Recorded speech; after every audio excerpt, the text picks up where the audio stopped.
para que un poco, ya no es humor, es cómo escribía. Me preguntaba si escribía bien. Entonces yo haré un pedacito nada más, después ustedes me pueden decir. Y si tenía, como dicen, que tenía un corazón de madera, como dicen a los que son muy duros, le dicen Pinocho corazón de madera, ¿no? Si era Pinocho corazón de madera. Entonces aquí van a ver que dos cosas, cómo escribía y qué corazón. Cuando él está en el 65, sale de Cuba, deja el Ministerio del Interior, el Ministerio de Industria, y además deja la carta de despedida a Fidel diciendo que nada de lo que haga se responsabiliza al gobierno cubano, etc. Él va para el Congo, cosa que es muy reservado, clandestino, nadie lo sabe. Muchos años después se sabe. En aquel momento mi madre estaba muy enferma y entra en una barranca de la que no va a salir. Entonces, cuando desde Cuba se comunican con nosotros y le decimos, bueno, la situación ya es terminal, hay un compañero que está saliendo para el Congo, que es el compañero, y se me fue de la cabeza, ya me va a llegar, que va hasta allá, que era secretario del PUS, lo que era en ese momento el Partido Único de la Revolución Socialista, y le dice que su madre, que la vieja, no iba a salir de su enfermedad. Él le pregunta, bueno, pero ya murió, no, pero puede haber posibilidades, no, lo que me dicen es que no hay posibilidad. Entonces él escribe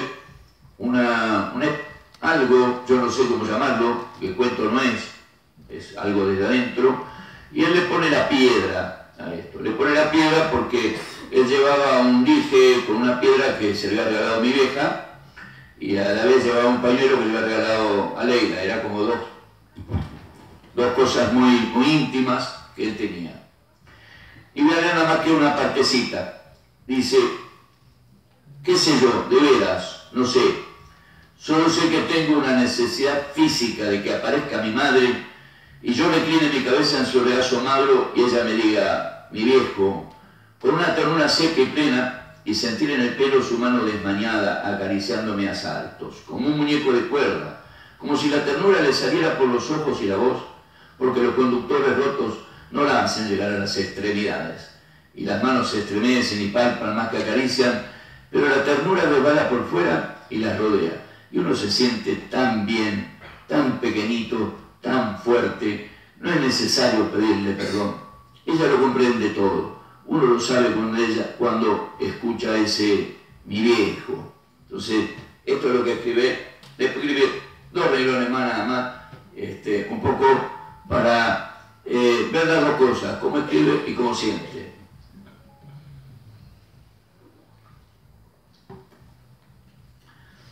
El poema de la vieja María, en todo caso, lo podemos dejar para después.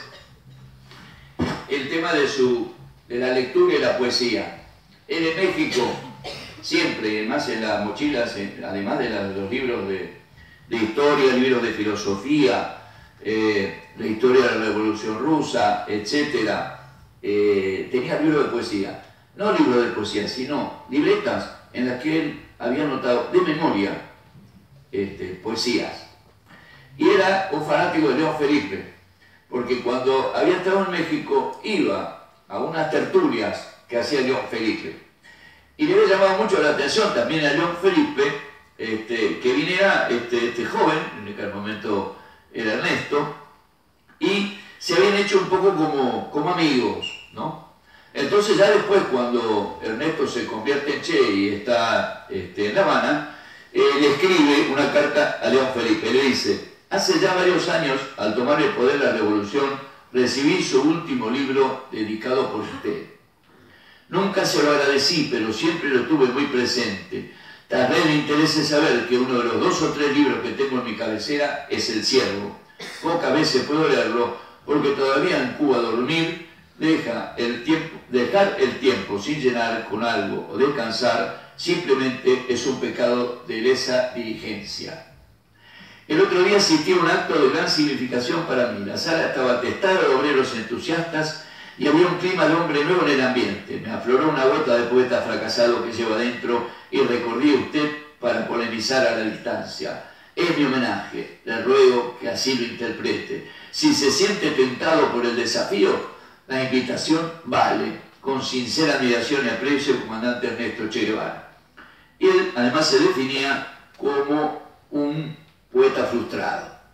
Pero acá le manda la carta a León Felipe y de verdad tenía una admiración tremenda. Hoy además estuvimos viendo algunas fotos, y bueno, una foto en la que está con Guillén. Y nosotros, cuando en las primeras noticias que tuvimos de la muerte de él, apenas desembarca Granma, una de las cosas por las que nosotros conseguimos saber que realmente él no había muerto, porque en las noticias decían, murieron todos, y además ya el médico argentino ya estaba como más individualizado, es decir, las noticias, no sé por qué se particularizaban en Fidel y en él, nos llega una notita. En la notita decía, tenía 7, gasté 2, me quedan 5, estoy bien, firmado TT, ¿no? Entonces firmó TT porque nadie podía saber, ¿quién podía saber leyendo eso que era TT? Y lo de 5 y 7 es la vida de los gatos, es decir, tenía 7 vidas, a él lo hirieron, ¿sí? Entonces, pero perdió 2, pero le quedan 5, estoy bien, ¿no? Entonces, ¿y esto quién lo trajo? Lo trajo Guillén. Y yo ni tenía ni idea de quién era Guillén, ¿sí? Y incluso en mi casa había una mesa, mi casa era una casa bastante, sí, oligárquica. Entonces había una mesa y no había sillas con respaldo, eran todos banquitos. Entonces cuando era hora de comida nos peleábamos por sentarnos contra la pared porque teníamos respaldo. Entonces cuando venía alguien importante, y en este caso este hombre, pum, le dan un lugar, ¿quién será? ¿No? ¿Quién será? Yo era muchacho, no sabía, Guillén. Después me empiezo a saber quién era Guillén, ¿no? Pero además de eso, él nos traía noticias porque era realmente un hombre, además de ser un gran poeta, una gran persona. Y muy evidentemente con mucha relación, porque siempre estuvieron en contacto después del triunfo de la Revolución. Y bueno, les voy a leer otra cosa un poco para ya entrar en un terreno un poquito más militante. Porque en realidad, por todo lo que dijo el compañero y por todo lo que yo también he vivido y lo que vivo y lo que creo, el Che era marxista, era leninista, él no se decía guevarista, obviamente por humildad, pero creo que los que estamos siguiendo un poco los pasos y además la necesidad de los cambios, yo creo que también le agregamos lo de guevarista. Él dice en un escrito que se llama Notas para el estudio de la ideología de la Revolución Cubana, que se los recomiendo si por ahí en una de esas quieren lo buscan. En una parte dice, incidentalmente, aquí hay que introducir una postura general frente a uno de los más controvertidos términos del mundo actual, el marxismo. Nuestra posición cuando se nos pregunta si somos marxistas o no, es la que tendría un físico al que se le preguntara si es newtoniano o a un biólogo si es pauteriano. Hay verdades tan evidentes, tan incorporadas al conocimiento de los pueblos, que ya es inútil discutirlas. Se debe ser marxista con la misma naturalidad con que se es newtoniano en física o pauteriano en biología, considerando que si nuevos hechos determinan nuevos conceptos, no se quitará nunca su parte de verdad a aquellos otros que hayan pasado. Tal vez es el caso, por ejemplo, de la relatividad einsteiniana o de la teoría de cuantas de Planck con respecto a los descubrimientos de Newton. Sin embargo, eso no quita absolutamente nada de su grandeza al sabio inglés. Gracias a Newton es que pudo avanzar la física hasta lograr los nuevos conceptos del espacio. El sabio inglés es el escalón necesario para ello. En este después él sigue escribiendo mucho sobre esto, entonces habla también de Marx y de los tres Marx, y Marx filósofo, etc.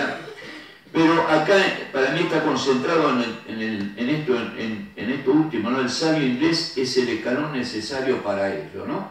Es como Marx también, el Marx que él lee, es el escalón necesario, no deja de ser marxista ni Marx, no, pero es el escalón necesario, es decir, hay que continuar. El marxismo es vivo, lo que Marx escribió, lo que Marx predijo, lo que Marx vio, es también para el futuro, es, digamos, algo que vive, algo que tiene que ver con la sociedad también es viva, también cambia, entonces él tiene este concepto.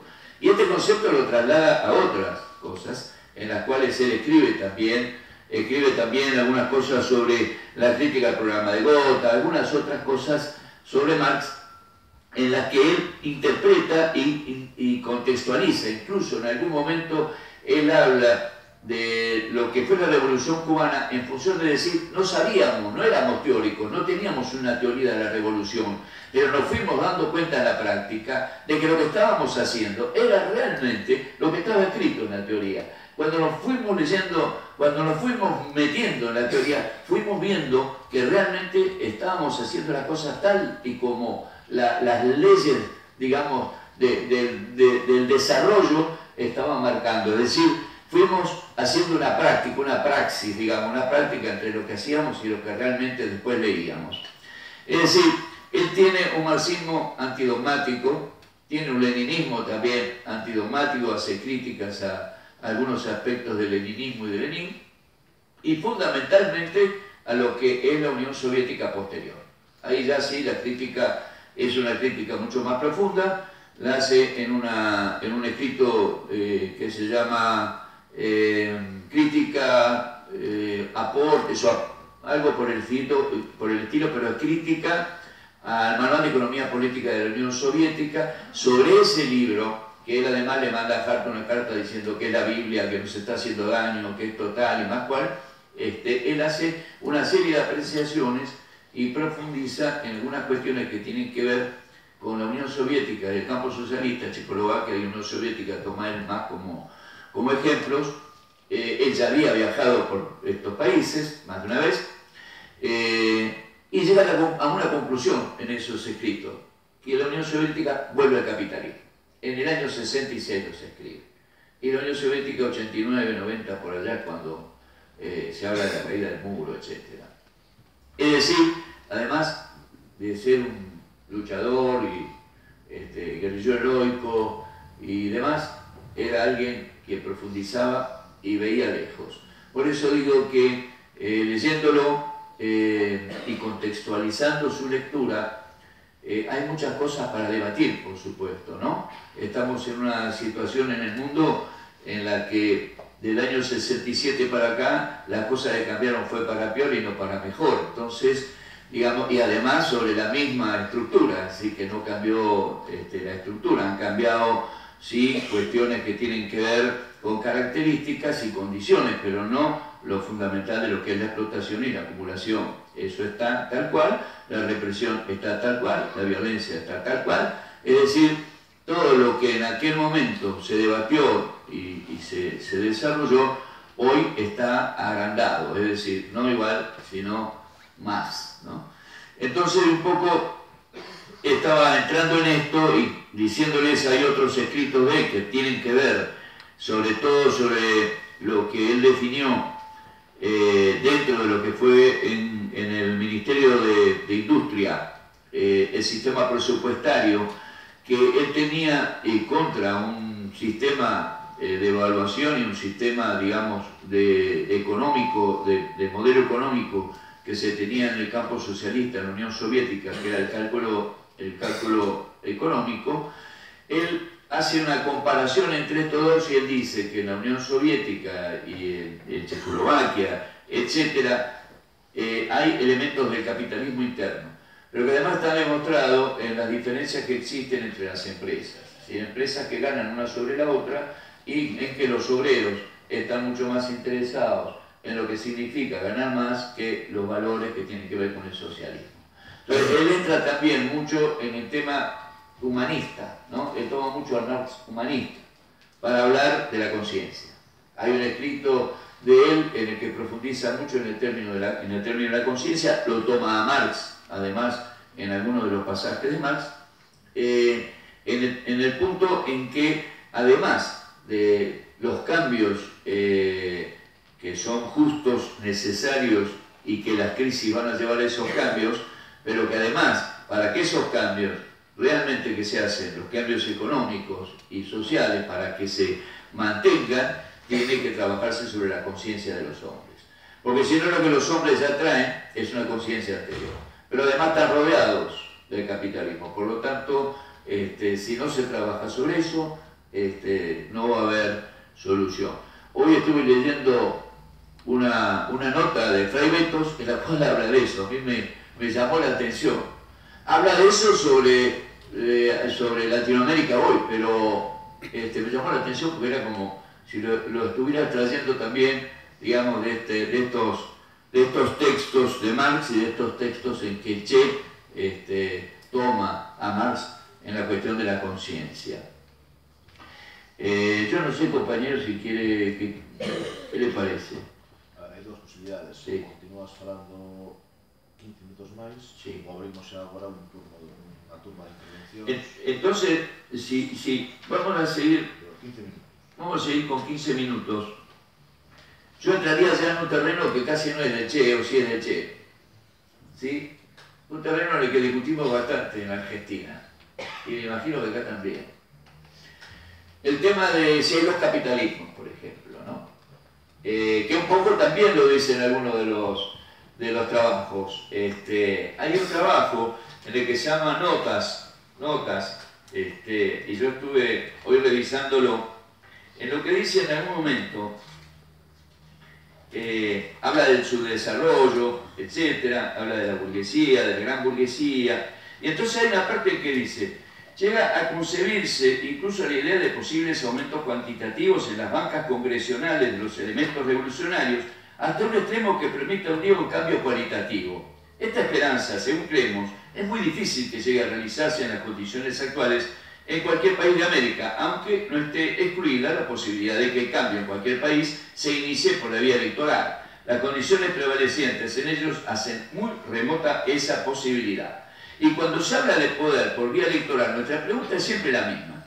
Si un movimiento popular ocupa el gobierno de un país por amplia votación popular y resuelve, consecuentemente, iniciar las grandes transformaciones sociales que constituyen el programa por el cual triunfó, ¿no entraría en conflicto inmediatamente con las clases reaccionarias de ese país? No ha sido siempre el ejército, etc. Entonces sigue hablando hasta de qué manera ese gobierno de las clases dominantes va a reaccionar, no ese gobierno, sino la clase dominante va a reaccionar frente a ese gobierno. Sí, va a reaccionar con todos los elementos que tenga a la mano. Bueno, un poco lo estamos viendo en América, ¿sí? Lo estamos viendo por lo menos en los países en los que de alguna manera se iniciaron cambios y que en un momento determinado, tanto las clases dominantes como algunos sectores militares o como el imperialismo, obviamente, han actuado sobre estas medidas y sobre estos gobiernos para hacerlos retroceder. Como no habían llegado a la profundidad, como no habían llegado, él plantea en algunos lugares, en lo que es el triunfo de la Revolución Cubana, que hay tres cosas fundamentales por las cuales la revolución triunfa. Primero, porque vencen al ejército batistiano, el enemigo. Toman el poder militar, absolutamente, es decir, desarman el ejército. La segunda cosa, porque después de un periodo pequeño en que tienen un primer ministro que no es revolucionario y un presidente que no es revolucionario, el primer ministro que es Miró Cardona, sale y entra Fidel, y el presidente, que es Urrutia, sale y entra Dorticón. Tienen el poder político. Y a partir de ahí, la próxima cuestión, reforma agraria que realizan, es una reforma agraria contra los terratenientes y contra las grandes empresas, e incautan y estatizan empresas de energía, distintas empresas que son casi todas ellas de capital norteamericano, pero por supuesto con alguna incidencia dentro de la gran burguesía pequeña, no pequeña burguesía, pequeña cantidad, gran burguesía cubana. entonces tienen el poder económico. Y él dice que frente a estas tres cosas ellos pueden entonces profundizar en los cambios sociales, ¿sí? Por supuesto, él hace hincapié, por eso, en el tema del trabajo voluntario, en los temas que tienen que ver con llegar a la conciencia y que les habla a la juventud, le da una importancia enorme a la creación de los distintos estamentos que tienen que ver organizados para poder desarrollar estas tareas, tanto sean los CDR que se conforman como los distintos elementos, inclusive la Federación de Mujeres Cubanas, etcétera, y los jóvenes comunistas. Es decir, pone un punto pero fundamental en esto por la conciencia. Es decir, que estos jóvenes tienen que llegar a las masas, ¿sí?, para que realmente todos entren en un plano en el que no estén viendo cuáles son las mejoras materiales que se logran, sino cuál es de verdad lo que realmente se puede establecer como firme. Él habla en esto que yo le leí, tiene como título, o él le pone como título, habla sobre el subdesarrollo, habla sobre todo lo que realmente hoy lo seguimos viendo, la dependencia, por supuesto el trabajo esclavo prácticamente, o la explotación del hombre por el hombre.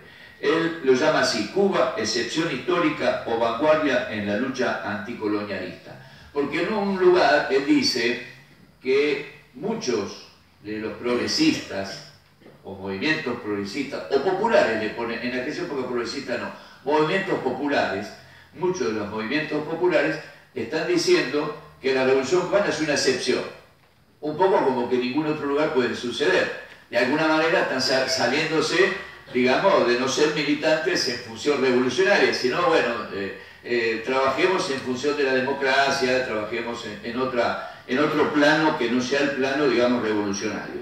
Y él lo dice así, incluso le pone un nombre, que no me acuerdo ahora exactamente el nombre que le pone, por acá está, los que de alguna manera están constantemente trancando el tema de la posibilidad real de que en un país, como lo demostró Cuba, subdesarrollado, en un país agrario, en un país dependiente, en un país pequeño, una revolución es posible. Él ahí habla de algunas excepciones. Entonces él dice, sí, hay excepciones. Una, Fidel. Bueno, Fidel es una excepción. Y él habla de Fidel de una manera que incluso seguramente en alguna de las preguntas que haya después se va a ver el asunto de si Fidel lo abandonó y eso. Entonces él habla de Fidel de una manera que realmente uno se da cuenta hasta qué punto Fidel fue el líder y el jefe en esa revolución. Líder de la masa, jefe de la vanguardia. Es decir, es increíble las cosas que dice. Dice, no, Fidel fue una excepción. Evidentemente, un líder que llegó a la masa, un líder que fue capaz de modificar y de llevar a las masas a movilizarlas y llevarlas hacia el triunfo. Entonces, dice, esa fue una excepción. Segunda excepción que él plantea, y la dice de una manera que hasta cierto punto dice, la condición que pudiéramos calificar de excepción es que el imperialismo norteamericano estaba desorientado cuando la revolución cubana, y nunca pudo aquilatar los alcances verdaderos de la revolución cubana. Hay algo en esto que explica muchas de las aparentes contradicciones del llamado cuarto poder norteamericano. Los monopolios, como es habitual en estos casos, comenzaban a pensar en un sucesor de Batista, precisamente porque sabían que el pueblo no estaba conforme y que también lo buscaban, pero por caminos revolucionarios. ¿Qué golpe más inteligente y más hábil que quitar al dictador suero inservible y poner en su lugar a los nuevos muchachos, entre comillas, que podrían en su día servir altamente los intereses del imperialismo? Jugó algún tiempo el imperio sobre esta carta de su baraja continental y perdió lastimosamente. Antes del triunfo sospechaban de nosotros, pero no nos temían. Más bien apostaban a dos barajas, con la experiencia que tienen para este juego donde habitualmente no se pierde. Emisarios del Departamento de Estado fueron varias veces disfrazados de periodistas a calar la revolución montuna, pero no pudieron extraer de ella el síntoma del peligro inminente. Cuando quiso reaccionar el imperialismo, cuando se dio cuenta que el grupo de jóvenes inexpertos que paseaban en triunfo por las calles de La Habana tenía una clara conciencia de su deber político y una férrea decisión de cumplir con ese deber, ya era tarde. Y así amanecía en enero de 1959 la primera revolución social de toda esta zona caribeña y la más profunda de las revoluciones americanas. Y él dice que esta excepción sí es excepción porque el imperialismo tomó nota de esto y no va a cometer el mismo error, ¿sí? Él lo dice también allí, el imperialismo va a actuar rápidamente como lo hemos visto en otras ocasiones, en invasiones posteriores, cuando antes de que se esté produciendo ya una situación más profunda, revolucionaria, ellos ya, en el caso bueno, de Guatemala, en el caso de Panamá, en el caso de Dominicana, distintos casos en América, en los cuales rápidamente Estados Unidos mandó sus tropas como para que, digamos, prevenir que no aparezca un Fidel por ahí, ¿no? Fidel, Uchel, alguno de esos países. Después, él hace otras advertencias que son un poco más referidas a aquella época, ¿no? Esta no, porque es clara, sigue siendo exactamente lo mismo. Habla de la pequeña burguesía y de la burguesía dice está absolutamente sometida y es absolutamente socia, y si no es socia es dependiente del imperialismo. No se puede esperar que la burguesía realmente luche para el triunfo de todas las clases populares. No va a ser posible. Siempre que haya un momento de peligro, se va a sumar al imperialismo. Y de la pequeña burguesía dice, bueno, desorientada, va, viene, y depende de cómo sea la situación, para dónde esta pequeña burguesía va a caminar. No dice que no pueda estar sumada dentro de lo que puede ser una política de transformación y revolucionaria, pero dice que siempre va a estar en esta ambivalencia, en esta situación de falta de poder y de no tener decisión revolucionaria. Y hay una carta que le escribe a un compañero que se llama Franqui. Hay dos para Franqui. Ninguna de las dos es agradable para Franqui. Después Franqui fue él era el director del periódico Revolución, que venía a ser el periódico del 26 de julio, es decir, el periódico que hablaba al pueblo desde lo que era la revolución. Le dice, compañero Franqui, vi en la revista Carteles, en la sección Tras la Noticia, que escribe Antonio Llano Montes, una nota que me ha interesado por insinuar algo sobre mi postura revolucionaria. Lo escribe en el 59, el 10 de marzo. Tras la siguiente frase aparentemente inofensiva, el comandante Guevara fijó su residencia en Tarará. Tarará era una zona muy de gente donde la gente rica tenía a orillas del mar sus casas. Entonces dice, no analizaré aquí quién es el señor periodista ni daré noticias sobre lo que él tiene en los archivos a mi custodia encomendados. No es mi intención hacer acusaciones o contraacusaciones. Me debo a la opinión pública de a quienes han confiado en mí como revolucionario. Le aclaro a los lectores de Revolución que estoy enfermo, que mi enfermedad no la contraje en garitos ni trasnochando en cabarets, sino trabajando, más de lo que mi organismo podía resistir para la revolución. Los médicos me recomendaron una casa en un lugar apartado de las diarias visitas y recuperación de bienes me prestó esta, que habitaré en la referida playa hasta que los colegas que me atienden me den de alta. Debí ocupar una casa de personero del antiguo régimen porque mi sueldo de 125 pesos como oficial del ejército rebelde no me permite alquilar una con suficiente amplitud para albergar a la gente que me acompaña. El hecho de ser una casa de antiguo batistiano hace que sea lujosa. Elegí la más sencilla, pero de todas maneras es un insulto a la sensibilidad popular. Prometo al señor Llano Montes y sobre todo al pueblo de Cuba que la abandonaré cuando esté repuesto. Te agradeceré la publicación de estas líneas para mejor ilustración de nuestro pueblo sobre la actuación de quienes hemos contraído una responsabilidad con el Che. Esto, además, nosotros cuando fuimos en el 59 a La Habana, la familia fueron mis viejos, mi padre, mi madre, nosotros siempre le decíamos viejos, así que mis viejos, una hermana, Celia, y el marido de ella, y alguna otra gente que invitó mi viejo, fuimos a La Habana.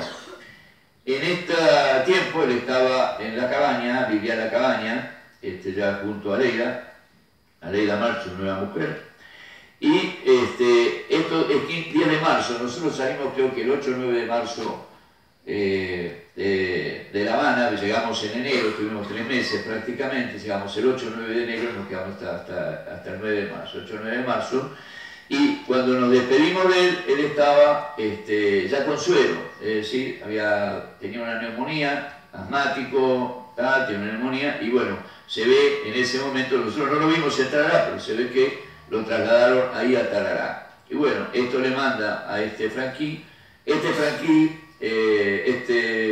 compañero Franquí, posteriormente abandonó no solamente el periódico, sino que abandonó la revolución, abandonó Cuba y se convirtió en un hombre bastante problemático porque además había tenido, digamos, acceso a muchas cosas dentro de lo que era por lo menos el periodismo. En aquel tiempo que estuvimos en La Habana, la verdad que fue un antes y un después para todo. Nosotros en los años 60 en Latinoamérica, la revolución cubana generó un antes y un después. Pero además de eso, llegar ahí en el